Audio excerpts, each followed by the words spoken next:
BDR হত্যাকাণ্ড নিয়ে general Wakeruzzaman বলছেন যে একটা জিনিস আমাদের সবসময় মনে রাখতে হবে, এই বর্বরতা কোনো সেনা সদস্য করেনি, সম্পূর্ণটাই তদানীন্তন বিডিআর সদস্য দ্বারা সংগঠিত, ফুল স্টপ। এখানে কোনো ইফ ও বাট নেই। ফাম, আপনার মন্তব্য শুনবো যদি ছোট করে, কারণ অনেকগুলি প্রশ্ন আছে ওনার বক্তব্য। দেখেন, এখানে একটা ব্যাপার হচ্ছে যে ওই সময় তদন্তটা ভালো করে হয়নি। এটা হচ্ছে কি সত্যকে মানে ফ্যাক্ট। কারণ ওই সময় ধামাচাপা দেওয়ার একটা চেষ্টা করা হয়েছিল এবং তৎকালীন আওয়ামী লীগ সরকার এটার সাথে কমপ্লিটলি বিশ্বাসঘাতকতা করেছিল। তো সেই নিরিখে বাংলাদেশের সাধারণ মানুষের মধ্যে একটা চাহিদা আছে যে এই ঘটনার একটা প্রকৃত তদন্ত হোক এবং বের হয়ে আসুক।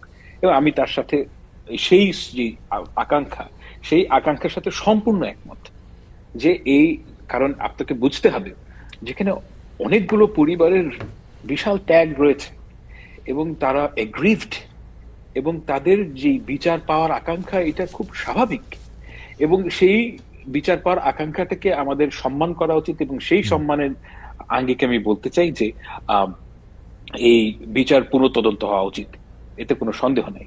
কিন্তু উনি যেটা, আমার ধারণা, অনুমান, উনি, এটা আমি নিশ্চিত না, এটা আমার রিডিং অফ দ্য ইভেন্ট, যে উনি এটার সাথে যেই অন্য পক্ষের কোন একটা বৈদেশিক পক্ষের যেই যোগাযোগ, এটাকে সম্ভবত অ্যাড্রেস করার চেষ্টা করেছেন।